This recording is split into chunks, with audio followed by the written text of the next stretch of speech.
Thanks for tuning in to another episode of the Beyond Stats podcast. On this episode, we have joining us Evan Adams, an undrafted free agent with the Baltimore Ravens. Evan originally played as a former O-line starter for Syracuse Football. Evan was a 4-year starter at guard with the first string for 45 out of a possible 49 games from 2016 through 2019, including 33 starts at right guard and 12 at left guard. He also played 3,464 snaps over his 4 seasons and was credited with 146 knockdown blocks. Now, let's go beyond the stats. So we're back with another episode of the Beyond Stats podcast. Really excited for this one because I have one of my former teammates here with me from Norwalk High School, big ol' Evan Adams. He was standout lineman his sophomore year, went on junior year, senior year, progressed, made his way to Syracuse. So we're going to catch up with him. He actually just signed with the Baltimore Ravens as well. So Evan, thanks for having us. Thank you, man. Thank you. Appreciate it. So first and foremost, congrats on signing with the Baltimore Ravens and good luck. Just want to hear from you kind of what's going on with you. How are things holding in this pandemic? Hope your family's staying safe, but what have you been up to? Man, just trying to stay focused, getting workouts wherever I can, do what I'm supposed to do, just make sure I'm sharp whenever I can get the opportunity to go down to Baltimore and, perform for them. So I'm just trying to stay focused and control the controllables. That's all you could do, right? Control the controllables, because we really don't know what's going to happen from here. But yeah, we focus on, the little things each and every day. I'm sure you'll be ready for that opportunity. Really just kind of take us back. Now you just signed with the Ravens, but want to hear a little bit more about, the original Evan Adams story. Obviously, you were my former teammate. You're from Norwalk, Connecticut. So if you could highlight from us, who's Evan Adams and, tell us a little bit more about your recruitment process to Syracuse. All right, so I grew up in a single-parent home for most of my life, made sure that, I stayed out of trouble just by playing sports, picking up different activities just so that, moms never had to worry about me or nothing like that. So I started playing football out of a place of like, okay, I need something to do to keep me going, keep me motivated. Mm-hmm. And it turned into something that I loved and I took with me everywhere I went. So that's how I started. And then next thing you know, I get to high school and, nobody really is thinking about the future in high school. You're just living in the moment, enjoying yourself. But then I started realizing about freshman year of high school when I went to the UConn camp that I could really do this for real. I could take myself to the next level by being a football player. It's not just a game anymore. This is my lifestyle. This is my world that I live in. So I started taking it serious. I started training myself better, start eating better, start, surrounding myself with better people that understood the game better so I could learn from them. As you already knew, I had big dudes that were trying to teach me, but I was hard-headed, like Quasi Rice, Corey Barrett. Had a whole bunch of bigger dudes that were bigger than me at the time, just trying to teach me. But they were my greatest competition throughout high school, as well as James Madison. That's who I train with now that I'm home. So when I figured out that I could do football myself, and have an opportunity to go to the next level, I basically took it as okay, you have to be the best player you can be, and you have to optimize the time that you use, optimize what you do every day to be better. So that's how I started off with football. Yeah, definitely. And then so when you started getting more serious in high school, you talk us through, did you start to get looks? Did you have to reach out to colleges? Did you have footage? Because that's one of our big points of what we do is footage. So when did you start getting serious with the footage and starting to reach out to coaches? And you mentioned some camps too. Yeah. So if you want to touch I only went to one camp. Funny story. I only went to one camp throughout my whole process trying to get picked up. Went to the youth camp with Coach Pasqualoni. Wow, that's the famous camp where Gil had the concussion story. Yeah. We would go there every year. Yeah, so we, Norwalk High used to get plugged in every year. We go for free, so We go up there, do our thing, and, you know, colleges would just be out there looking at you. Scouting. For me, they just, like, I think once they saw my size frame, they, like, pulled me to the side and were like, yeah, like, you're going with these group of kids over here. Like, we want to see you work. And word of mouth just got everywhere. Just people were like, oh, there's this really big kid from Norwalk High School. And, like, a lot of the thing that, you know, colleges go through is, like, people falsify their stats. You know, they're putting up one thing and then they're actually another. So what Coach Ireland had to do was just tell him, like, come meet me in person. Like, he's 6'6", 300 pounds as a senior. Wow. Yeah. And so, like, a lot of coaches didn't believe that, you know, I was 6'6", 300 pounds out of high school. And I'm like, look. Elite NFL. Now break that down for us, because kind of walk through, you know, your freshman year, you know, what size you were and, like, how it progressed, and, you know, even them saying, hey, this guy's 6'6", 300. Like, yeah, so freshman year. The impact that has in recruiting. Freshman year, I was about 6'2", 6'3", 250, 260. Then, you know, I had to, you know, lean up a little bit. So stayed around 260, 265 my sophomore year. Then I jumped up, you know, during the summertime of my junior year to like 285. And I was bigger. I was still lean, but I was a lot bigger. Then I got to senior year where my coach said he wanted me at 300 pounds. And I was always weighing in between 290, 295, 300. I always had a 10-pound little fluctuation point, but I was always around 300.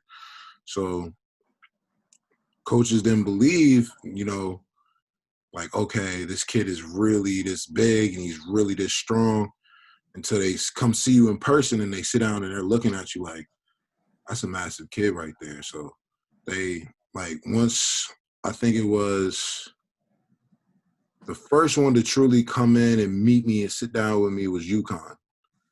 And that's because they, you know, they had a coaching staff change and they had lost me a couple times in the recruitment process. So they came down to sit with me and I'm like, all right, like I don't know if I could go to UConn no more, because I'm not gonna be that dude that gets lost and found all over again. Right. You know, you need security. But then, you know, I had another few big schools. LSU came through, Syracuse, Temple, Fordham, a whole bunch of D2 schools, D3 schools from all around the area were just reaching out, you know, trying to get me to come just have a conversation with them, you know, see where my head was at, you know. All these D2 schools, D3 schools just wanted to see if I was one of those dudes that just want to stay in state. And I was like, nah, I'm not. I gotta go as big as I can. But when Syracuse came through, the thing that stuck out for me was I wanted to play the biggest competition in the nation. So I wanted to play against the best of the best. I didn't want to play against nobody who like was the same standard all across the board. I wanted to see the best athletes in the nation. Yeah, right. That was an important process for me, because like dudes that are like smaller than me go to like different conferences, you know, and I felt like it was really important for me to just get the best of the best. That's all it was. Yeah, that's great to hear, and it seems like from a mindset standpoint, you were always ready to apply it and there. So it's kind of interesting. You touched on you wanted to play in a bigger conference.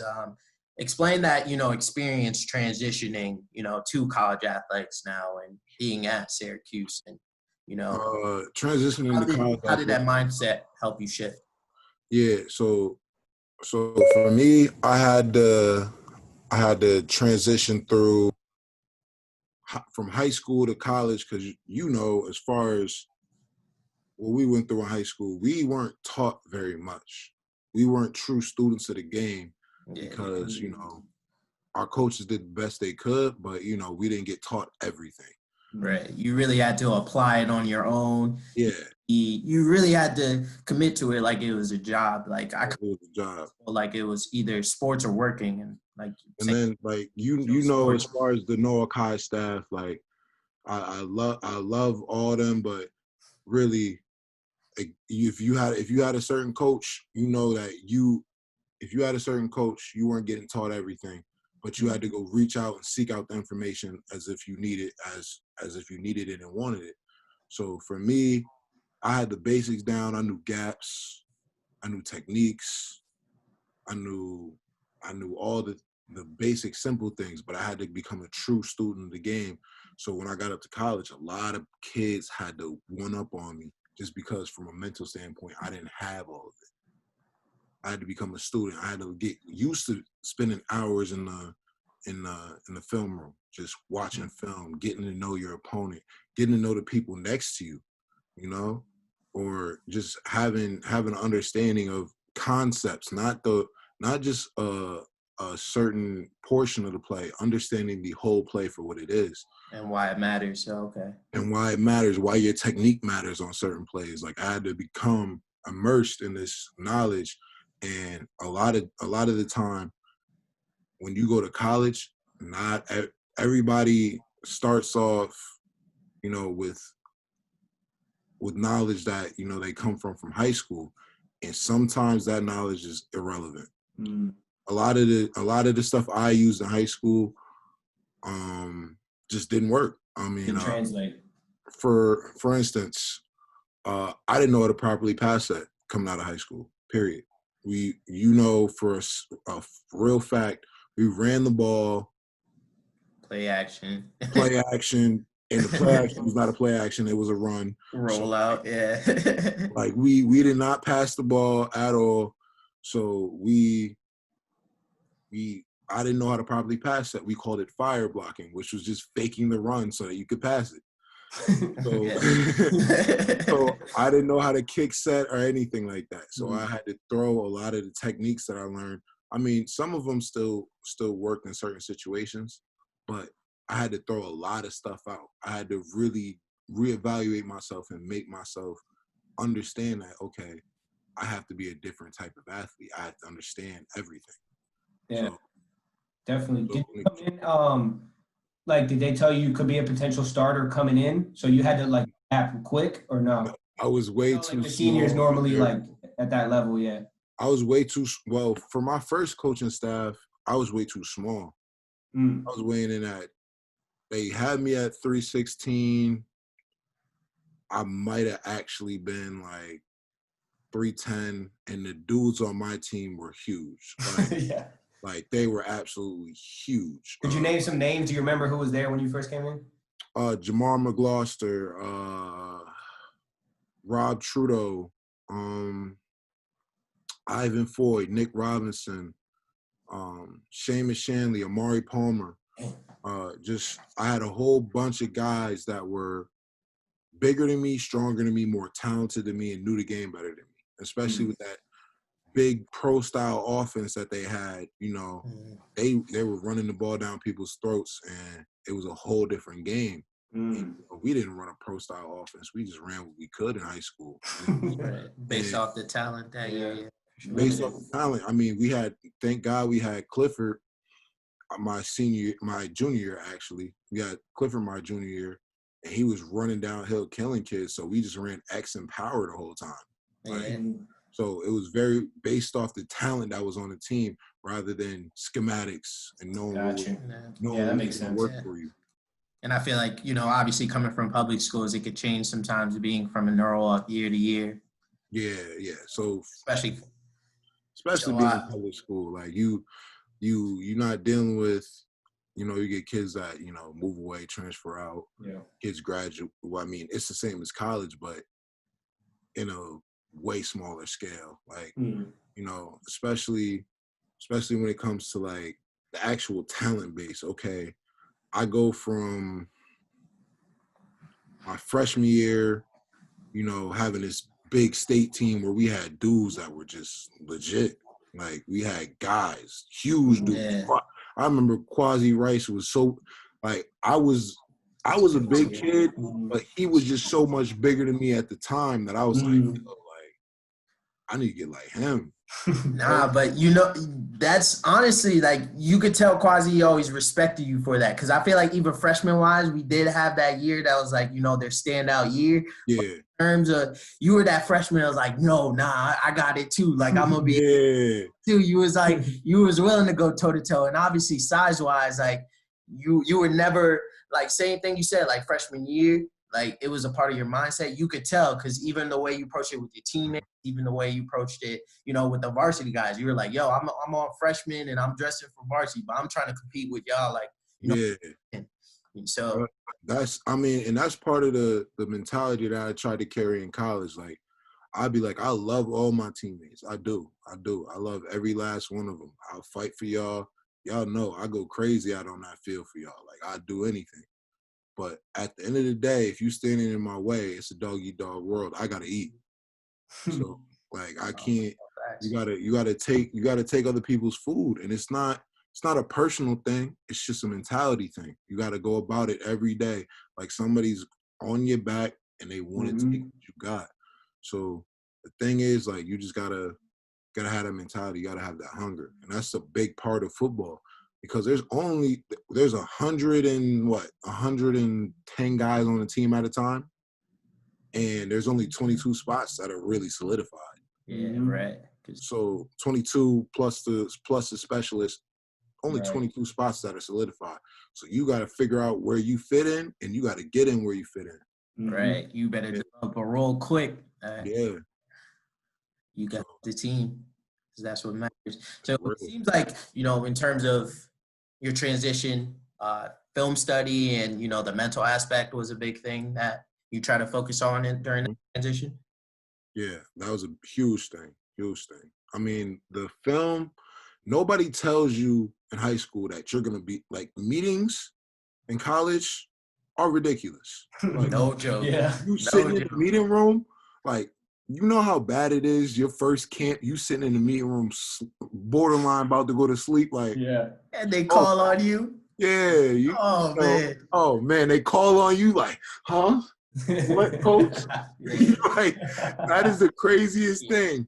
And you always had that coach who, you know, like, when they were trying to quiz you, instead of asking, you know, like, what are you supposed to do? It's always like a position like, hey, Adams, what's the tight end supposed to do on this play? I'm like,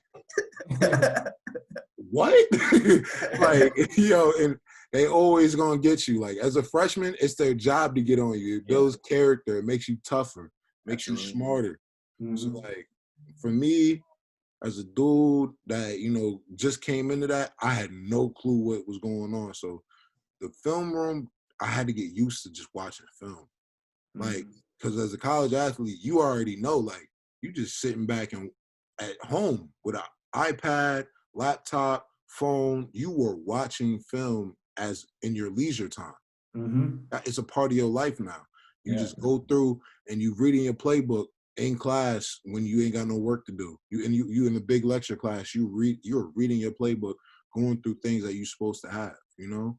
That knowledge, you're supposed to feed your mind constantly so that when it's time to do, it's all reaction. It's not, it's instilled already.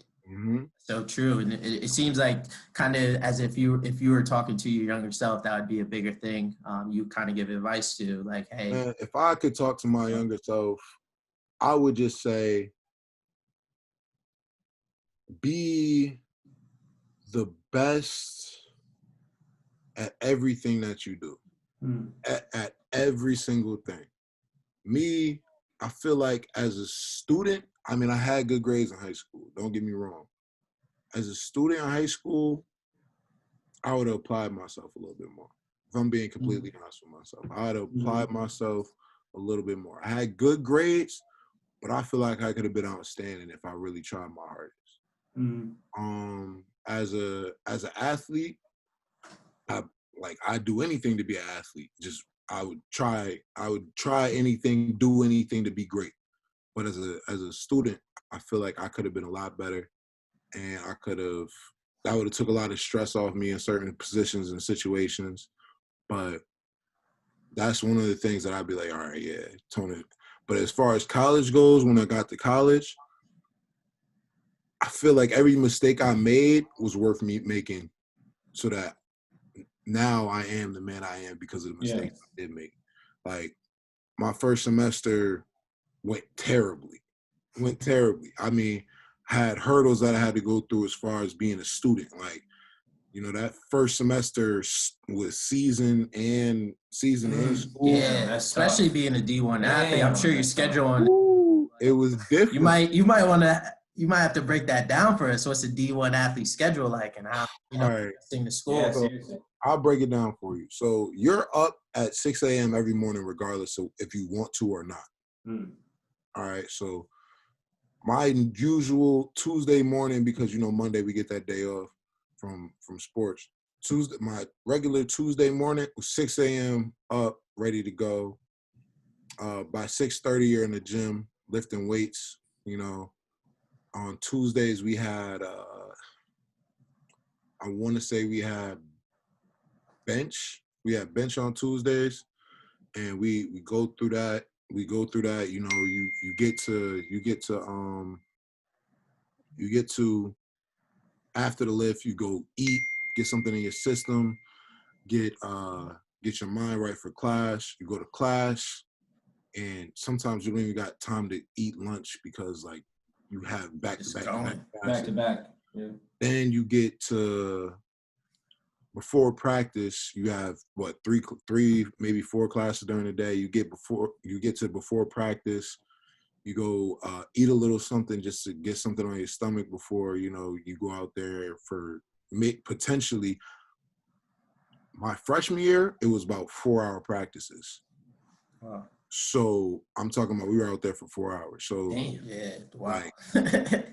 like we out there dying. So I have 4-hour practices. You get that in, and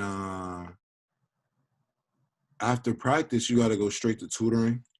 Tutoring to you know, you have what, maybe 2.5 hours of tutoring. Then you got to go home, eat dinner, and then do homework most times, and then you got to get up tomorrow and do it all over again. So like you don't have a lot of time as a student athlete to really, like, it's hard balancing a social life, athletics, and school. Is very hard. Like, you have to learn how to do it. By sophomore year, you have it down, but that freshman year, if you're not paying attention, things will get to you. Yeah. But I could see why you said, you know, the biggest thing for you is just trying to be the best at, you know, the best at what you could do, because with so many things going on in that little schedule, you really have to, you know, make sure all your ducks are in line, make sure everything is checked properly. So, you know, as you get free your time, or as, you know, things progress throughout the day, you know, you're hitting all your marks, you're doing the right routine, which ultimately leads you to success. So kind of want to tie in, you mentioned that adjustment, you know, from a film room standpoint, from a school standpoint, as a student athlete. Talk to us a little more about your training regimen. You can even start as, you know, far back as Norwalk High, but talk to us a little bit of how your training regimen has progressed throughout your career as a football player, and what you're doing currently, you know, to prepare for the Ravens. So basically, I'll say this. We had, you know, as far as Norwalk High, we had the 3 staple lifts. It was bench, squat, and dead. And so you did those habitually as staple parts of your workout. You were either doing I would squat at least 3 times out of the week, just because we were crazy and we loved squat. And then I would deadlift at least twice a week, because it was the most meathead lift you could possibly do in the world.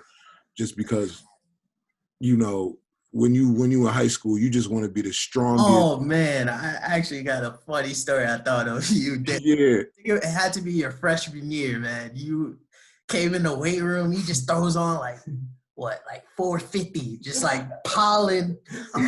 What is he doing? Like, he's not about to lift that. He's like, he trying to show off. What? Boom, boom, boom, boom. Cranked out a set. I'm just looking like, was it freshman? Yeah, nah, I could. It's funny you brought up deadlift because that's probably the only story I remember, like, specifically for you in the weight room. But Yeah, I like freshman year. cause you know who started that, right? It was big. It was Tommy LaRosa talking. He was talking to me all day. You know, it was just after freshman Friday. He talking crazy like like I got this. I'm like, Yeah. oh, I'm big. I really do this. Yeah, but you know, those were the biggest lifts that we had. Like we did habitually every time. My bench, I bench at least 4 times a week. So that's what we did at Norwalk High.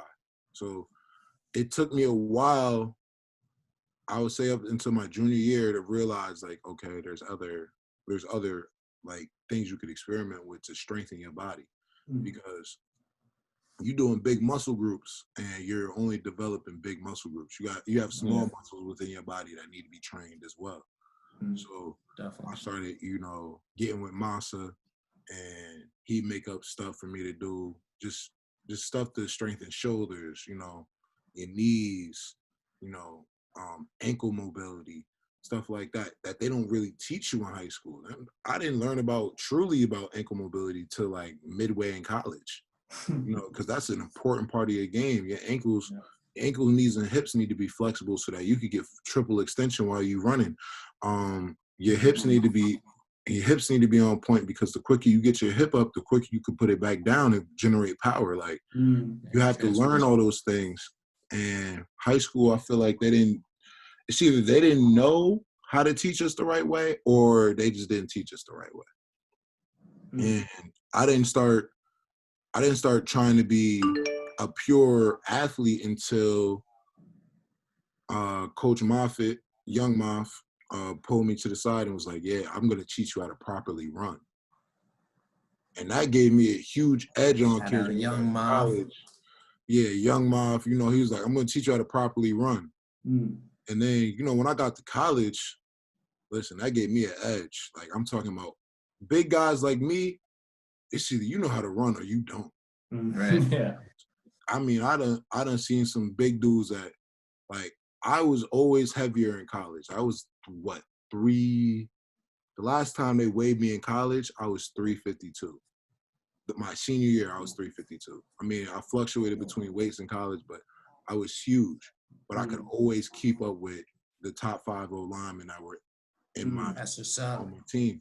Yeah. So like, I could always run. Learning how to properly run gives you an edge when you're this big, So when I got to college and I was dusting kids that were smaller than me in some cases, you have to have that edge. You have to know what you're doing, because when you at 300 pounds, you have to be able to carry yourself properly so that you could be the most dominant athlete on the field. A lot of people don't want to call offensive linemen athletes. They're just getting into within the last 10 to 15 years, they're getting into calling, nose guards athletes. A lot of people don't want to call O-linemen athletes. Definitely.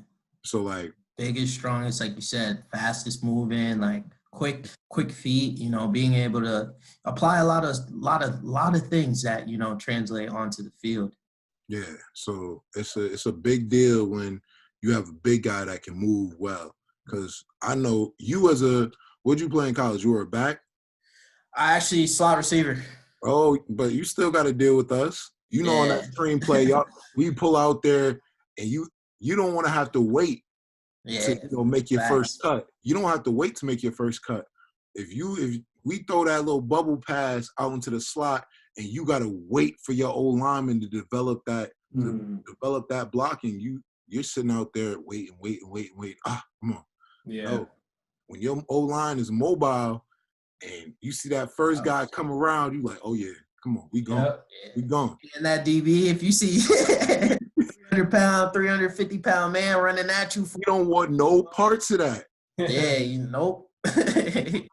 Quick. Especially in college when they used to let dudes cut. Yeah. Ooh, it was over with. But I think it's great you touched on that because I think the evolution of, football and athletes, like you said, people are starting to respect nose guards now. They're coming across, Aaron Donalds that 300 pounds can windmill dunk, can East Bay dunk, can, faster than normal men. And something like you, I think that'll continue to show and kind of grow into the game, and you guys will be highlighted. So that's awesome to hear. Mm-hmm. Yeah, it's a big part of the game. Just being a true athlete is really, really a part of the game. Like, you don't have to be the best athlete to be a football player. That's what I've learned too. You could be very like, your numbers could be not that good, but as long as you know the technique and you know how to execute your job, you could be great. You could be great. Like, I know certain tight ends that they're terrible. And I know you know at least one, you like, how in the world is he a good football player? But on his time, terrible. Yeah. His bench, terrible. Like, his squat, terrible. He get out on that field, he catching balls left and right. He's running downfield. You like, yo. Great at route running, all the stuff that they could control. And he could he could route run, block, catch. You like, how? But at the same time, you got to know your technique and know your body well enough to be able to execute your job. And that's one of the biggest parts of the game, being an athlete, and then also knowing what you have to do on the field. Yeah, definitely. That's cool. Talking about controlling the controllables, and one cool part about your story is sometimes there's things that are out of your control. Like, you had 2 head coaching changes, 3 offensive coordinator changes, and 3 O-line coaching changes. That's something that, as much as you can prepare for, you can't really do much about that. So I want to hear definitely your mentality through that. I know it could be very tough dealing with 1 coaching change, much less as many as you did. Talk about that. Yeah, how do you adjust? That's a great question. So my freshman year, I'm thinking I'm going to have Coach Schaefer for a while. And turns out, that didn't happen. And there's a lot of uncertainty that goes on. You have your head coach. He's the one that recruited you. He's the one that wanted you bad enough to get you there. Yeah. And you're humbled by this guy because he put faith in you, and he put this investment in you, like, you're gonna be my guy for the next 4 years. Like, whether you start or you don't, you're my guy. So, there's a lot of shock that goes into it, a lot of uncertainty because you don't know who's coming in. Yeah. And this was before,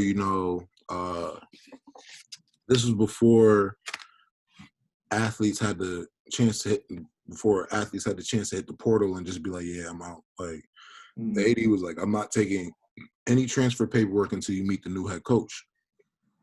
So we were like, oh man, like, people just getting ready to transfer off rip. And I'm like, you know what? Like, I might as well just stick it out and try and make sure everything's good before I just leave and not know anything. Now, I met Coach Babers, and this was when I was a little big. I was bigger. I was around 330, 340 at the time.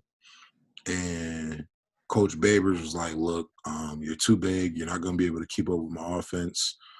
You're like, it's either you lose the weight or you're out of here. And I'm like this, look, let's keep it going. Let's keep doing our thing. And I was like, Coach Babers, have you ever seen me run? And from then on, he was like this. He was like, no, but you're big. I'm like, you haven't seen me run yet. Like, let's do that first before you make any decisions about me. And then, fast forward 3 years later, I was this guy. I was this guy consistently. I think on the team still till right now, I have the most game starts. I have the most snaps of anybody on the team. So, like, fast forward, I was this guy. So was that spanning multiple positions? I played right guard for 3 years, and then my last year I switched over and had to protect my quarterback's left side because, you know, we had my starting left guard, Aaron Roberts. He was a dog for the whole time he was there.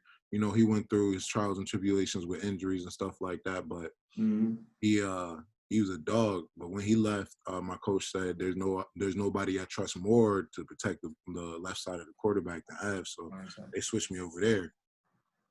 Yeah, that's awesome to hear. That shows, you know, your reliability, your versatility, and being a big showing that, hey, not only can I run, but, you know, I can switch to the blind side. I could pass that now, all those types of things. Yeah. It was just being consistent for that long. You know, you got to be able to do both sides. Like my coach cross-trained me to do everything. I know how to snap the ball if need be.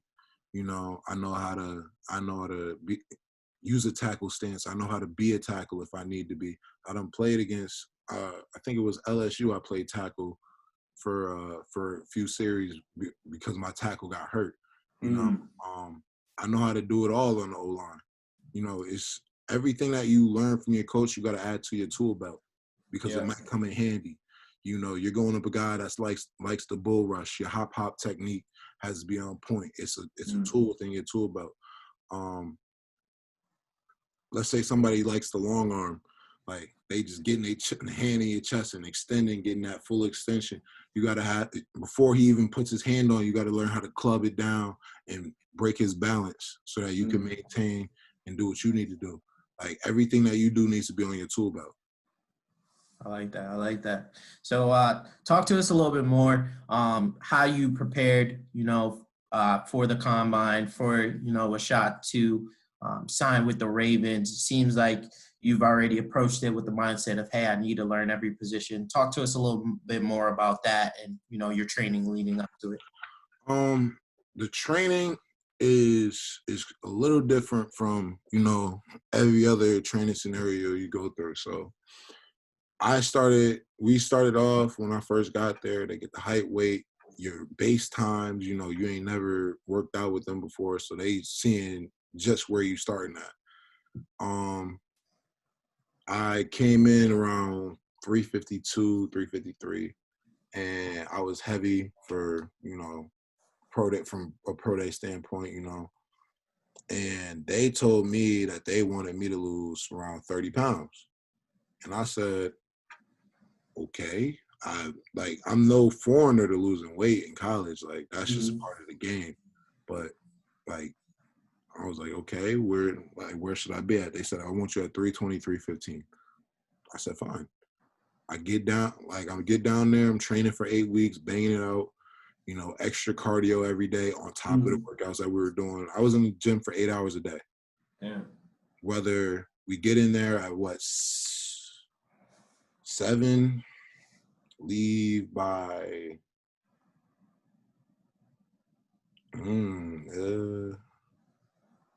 no, I might be in there earlier. I might be in at 6:45 and probably leave by 3 actually. No, you get there and you in there for 8 hours a day, whether from start to finish, you know, stretching, training room, getting deep tissue massages, whether it be the running workouts, the lifts, recovery work, boots, ice, stem, just making sure your body's fine-tuned for the next day. And then when you get home, you just pass out and go to sleep because you're so tired.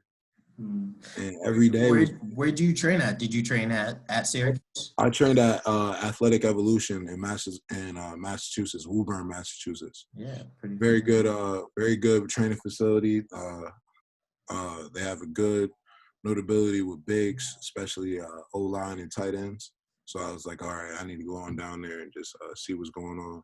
I trained with Dwayne Scott. He was an O-lineman for BC. That was the other big dude I was there. I also trained with Karab, another tight end from BC. We had a lot of Boston guys, as the theme goes, you know. A lot of Massachusetts guys. My roommate was from Maine, Joe Fitzpatrick. UMaine, that's where he went. UMass Amherst. We had James. it was a lot of different guys. Just we all came together. We all just wanted to see each other win and eat and do what we were supposed to do. I waited very long to get my agent. You know, throughout training, I was trying to find one, but nobody really fit. And then I met Cameron Weiss, who's based out of Vegas. You know, throughout training, you have a lot of things to focus on. You just have trying to find an agent. You're trying to find out if teams want you or not. You're trying to find out, oh, do teams want me to come work out for them and all types of stuff. So you just sitting there like, oh man, I don't know what's going on, but I gotta figure this all out. But training was like 8 weeks long. I stayed out there for extra 2 to 3 weeks, just before they closed down the state because of the coronavirus. And I came home, stayed home, worked out for as long as I could, and then the draft came up. And I had a few teams calling me, you know, making some decisions, trying to get me signed onto their team. But basically it came down to the Ravens, and they said, you have a guaranteed spot, and the only way another team is going to get you is if they draft you. And so after the draft, my agent was like, yeah, so you a Raven. So they said, make your decision, do what you're supposed to do. And I've been, you know, doing exactly what they tell me to do, work out.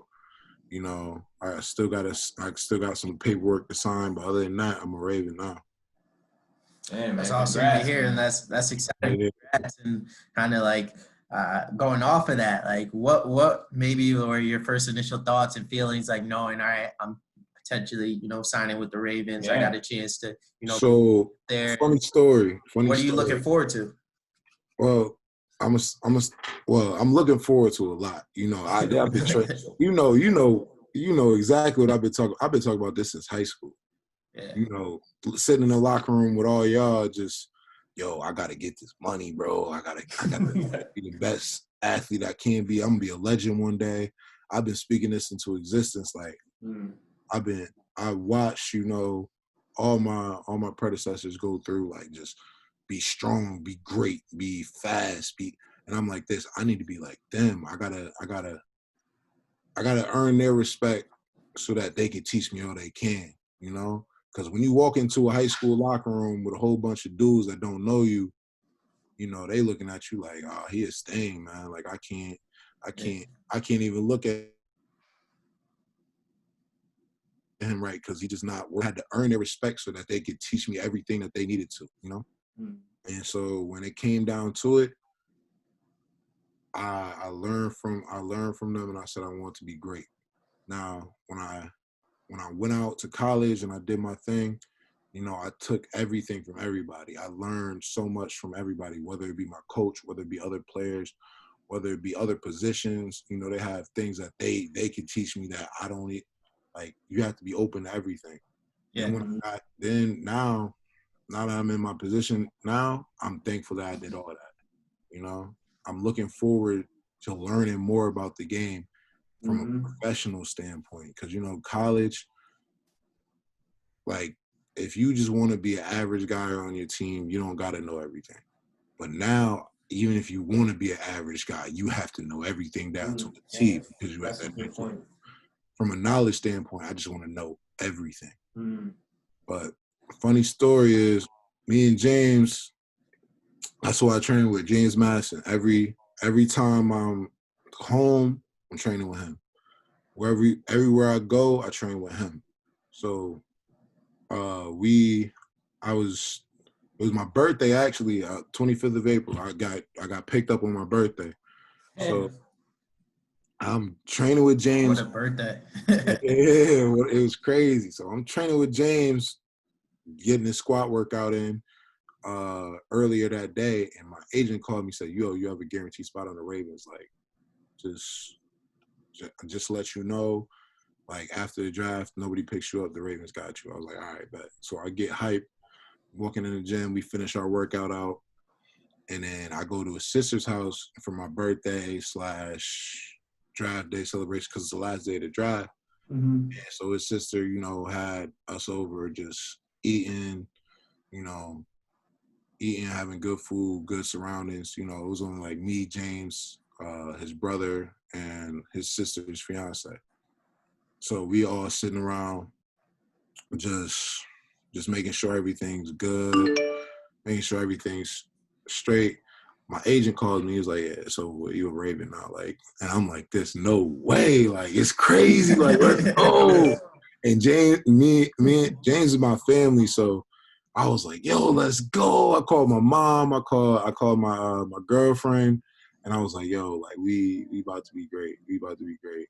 So it was a whole experience. Like it was one of those moments where I was like, you know what?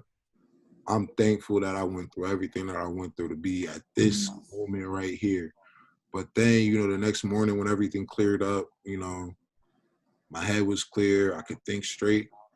I was like, I got to keep working. Back to work. Love it. I got to go back to work. So the next day, me and James went on a run. We went and lifted, and we was back to work because, you know, you can't get complacent on her. It's complacency is a disease within your mind. Once you start settling for something, it's easy to settle on the next thing. It's easier to settle on the next thing, and it becomes contagious. Yeah. And complacency is something that you can't have. Like, for instance, like Coach Babers preaches at us. One of his staples is faith, belief without evidence. And then he always tells us, do not settle. Do not settle. Like, because, and then my strength coach, Coach Edinger, he goes, it rains on the righteous and unrighteous alike.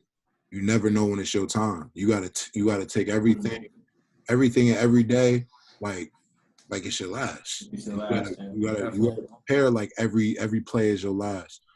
Every lift could be your last. I mean, Jesus, we got dudes on our team that squat 600 pounds. You never know what could happen. Yeah. But at your time, you better go out like a man. So, so like, it's all about, you know, preparing for this. It's a sport of war, and you never know when it's your time to go. You can't, like, you as an athlete, you can name multiple athletes that done got carted off on the field, and you never saw them on the field again. Yeah. Concussion. I mean, we have some stories coming up, you know, concussion stories, injury stories, you know, recovery stories. Like you said, it's a game of war. So it's a game of war. So I take it as you can't become complacent in this thing. You got to keep pushing and keep making yourself the best weapon you can be so that your coaches can put you in any position you need to be in so that you can be great, you know? And so me and James go at it every day, you know, and it's funny how God works because James is my friend, but he's also my greatest adversary too. Like we go at it in the gym. We go at it on the field. We go out do field work, you know, whether it be, you know, us big, he's 290, I'm 300 pounds. We running routes and he's doing whatever to compete. I'm like, nah, you're not beating me on this. or like we doing O-line, D-line drills and we going at it. So he's my best friend and one of my greatest competitors. Like we go at it. So everything we do is a competition. We gotta beat each other. We can't. It's competitive nature that allows us to keep going. Yeah, and just even off that just shows right there, you know, the love and camaraderie, the brotherhood that comes from football. Yeah. How long have you known James at this point? Probably close to 10 years, I'm sure, as former teammates. But the fact that you guys are able to, you know, continue to push each other, sharpens iron, and that's why I'm sure just as you want to be the best version you could be, he wants to do the same. You guys are helping each other get there. Yeah, I mean, like, I really had nobody in high school that challenged me the way James does. And like, as far as, because, you know, I only had Quasi and all them for like a year. Like I had for a year, and you know, they have my respect. They have my admiration. I really respect those dudes. I only had Corey for 2 years, and you know, he was a dog. He was a beast. He ended up going to Savannah State, but James was one of those dudes. At first, he was a pest in my ear. Like I didn't even like James at first. Like, I ain't like him at all. He was talking crazy. I'm like, dog, I break kids like you every day for no reason. And so next thing you know, we working out and we're doing O-line, D-line work. And he just coming up with new moves every day just to mess with me. And like, usually D linemen, they find their bread and butter. Their go-to move, and then their counter move, James is coming every day with something new. I caught him one time. He ain't think I knew. He on his phone before practice, like, all right, let me see if I can. I'm like, all right. Like, for real. I'm like, yo, like he's so serious too. Like he's like, I'm trying to beat you at everything. And like he pushed me to be great, If we in the weight room and we doing these workouts and we do it, we going through something, he do it faster than me. I'm looking at him like, all right, bro, like now we gotta go at it because I can't let you beat me.